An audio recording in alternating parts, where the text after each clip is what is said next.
Bismillahirrahmanirrahim. Assalamualaikum warahmatullahi wabarakatuh.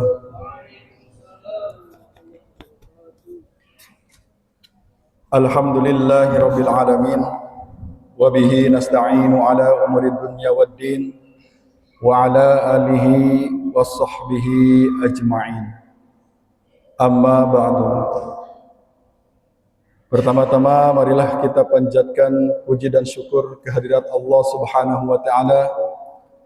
Alhamdulillah sampai saat ini kita masih diberikan nikmat iman dan Islam, nikmat kesehatan, sehingga kita masih bisa melaksanakan salah satu kewajiban kita, yaitu melaksanakan ibadah salat subuh secara berjamaah di Masjid Al-Jamal. Salawat dan salam semoga tetap tercurah kepada baginda Nabi Muhammad sallallahu alaihi wasallam. Para jamaah yang dirahmati Allah Subhanahu wa taala,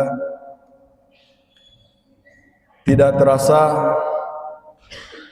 bulan Ramadan sebentar lagi akan meninggalkan kita. Kita ini akan ditinggalkan oleh bulan yang sangat mulia, oleh bulan pengampunan, oleh bulan yang penuh berkah ini. Tinggal beberapa hari lagi, 3 hari lagi kita akan berpisah.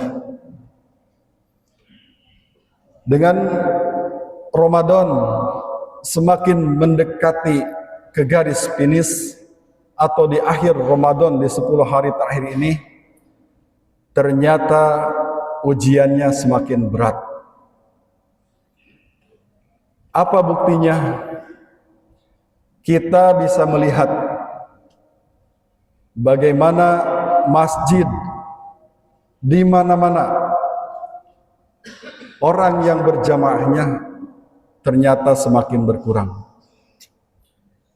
Ini bisa kita lihat ketika di awal Ramadan, masjid dimanapun juga, masjid yang berada dimanapun juga, ketika memasuki bulan Ramadan pastilah sangat penuh.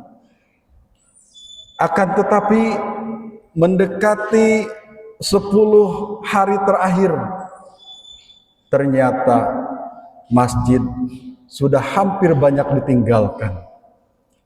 Ini merupakan suatu ujian bagi kita. Lantas, pada kemana para jamaahnya? Di mana para jamaah yang dulu pada saat awal Ramadan itu banyak memenuhi masjid-masjid? Ternyata saya pernah survei,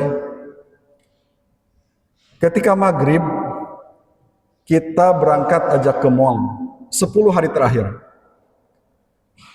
Ternyata orang ramai sekali di mall. Besoknya pergi ke masjid, ternyata masjidnya makin sepi. Ternyata pada pindah, Pak.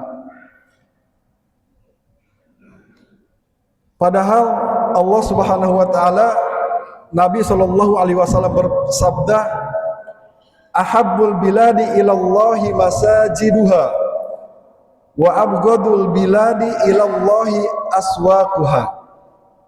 Yang artinya,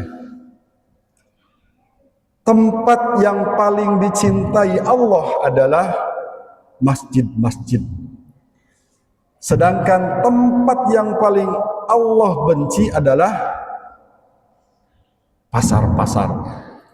Kalau sekarang berarti bukan pasar ya, karena sekarang udah zaman modern. Berarti kebanyakannya di mall. Itu harus menjadi acuan kita.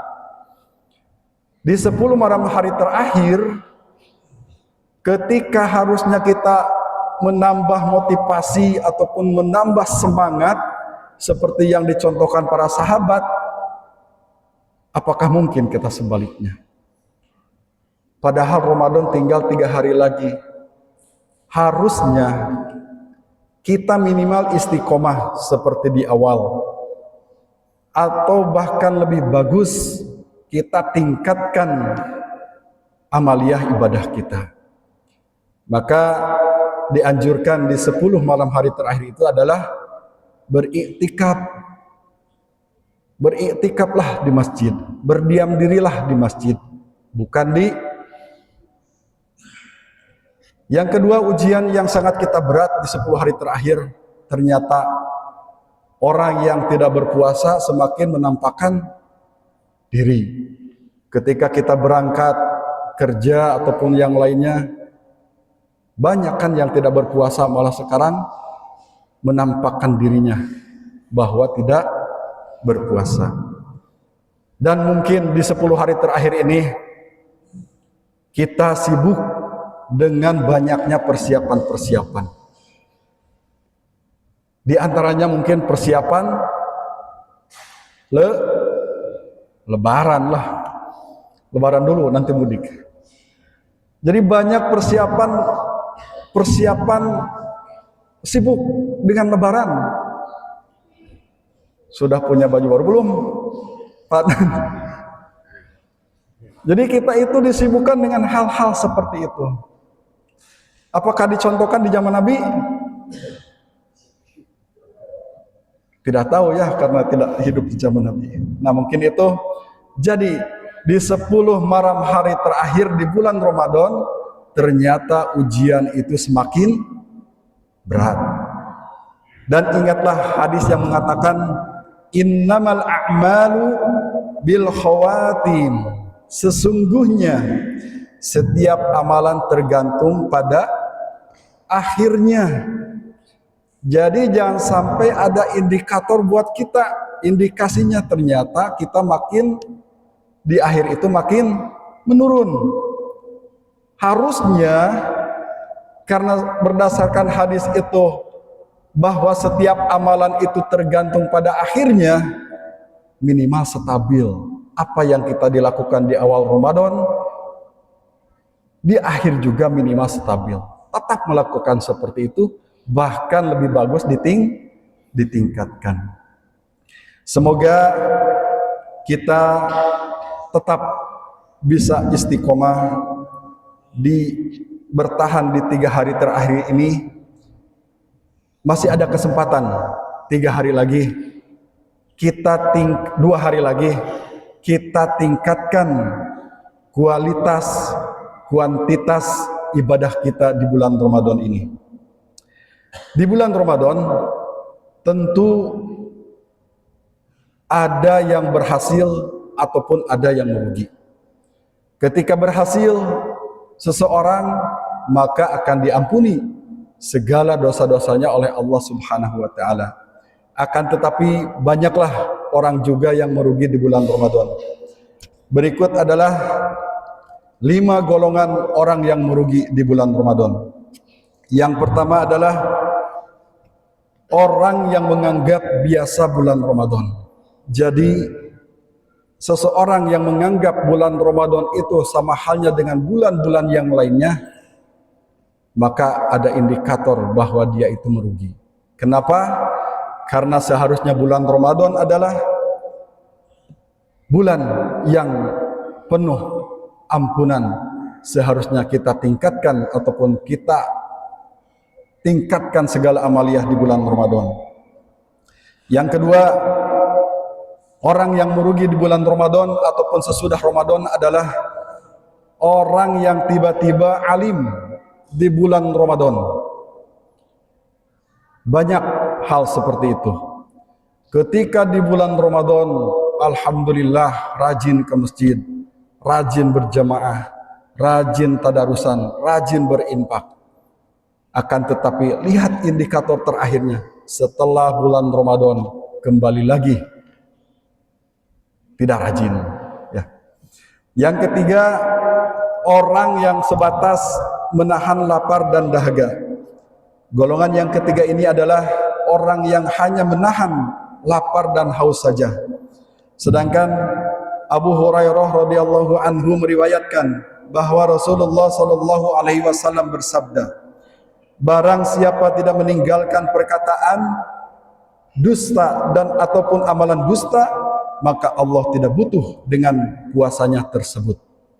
Yang keempat adalah yang merugi itu orang yang tidak memanfaatkan waktu di bulan Ramadan. Mereka ataupun dia tidur di siang hari dan bergadang di malam hari yang tidak ada manfaatnya. Padahal bulan Ramadan seharusnya ditingkatkan ataupun dipenuhi dengan segala amaliyah ibadah Ramadan. Dan yang kelima adalah orang yang merugi adalah orang yang tetap melakukan maksiat di bulan Ramadan. Selama bulan Ramadan, baik gibahnya ataupun hal-hal buruk lainnya, dia tidak ditinggalkan. Tetap aja seperti halnya di bulan-bulan yang lainnya. Padahal Rasulullah Shallallahu Alaihi Wasallam bersabda, barang siapa yang berpuasa, barang siapa yang sholat malam dengan penuh keimanan dan mengharap pahala dari Allah, maka Allah akan ampuni segala dosa-dosanya yang telah lalu. Para hadirin jemaah yang dirahmati Allah Subhanahu wa taala, kita masih diberikan kesempatan beberapa hari lagi untuk lebih mendekatkan diri kita kepada Allah Subhanahu wa taala, meminta ampunan kepadanya agar dosa-dosa kita diampuni dan taubat kita diampuni oleh Allah Subhanahu wa taala ataupun diterima oleh Allah, sehingga kita tidak termasuk orang yang celaka ataupun merugi pada saat bulan Ramadan. Maka kesempatan ini tidaklah boleh kita sia-siakan. Mari kita laksanakan seluruh ibadah di bulan suci Ramadan yang tinggal beberapa hari lagi dengan sebaik-baiknya, melaksanakan saum dengan sebaik-baiknya, melaksanakan segala amaliyah ibadah kita dengan sebaik-baiknya, dan hanya mengharapkan pahala dari Allah Subhanahu wa taala. Itu saja yang bisa saya sampaikan. Mohon maaf bila ada kesalahan. Billahi taufiq wal hidayah. Wassalamualaikum warahmatullahi wabarakatuh.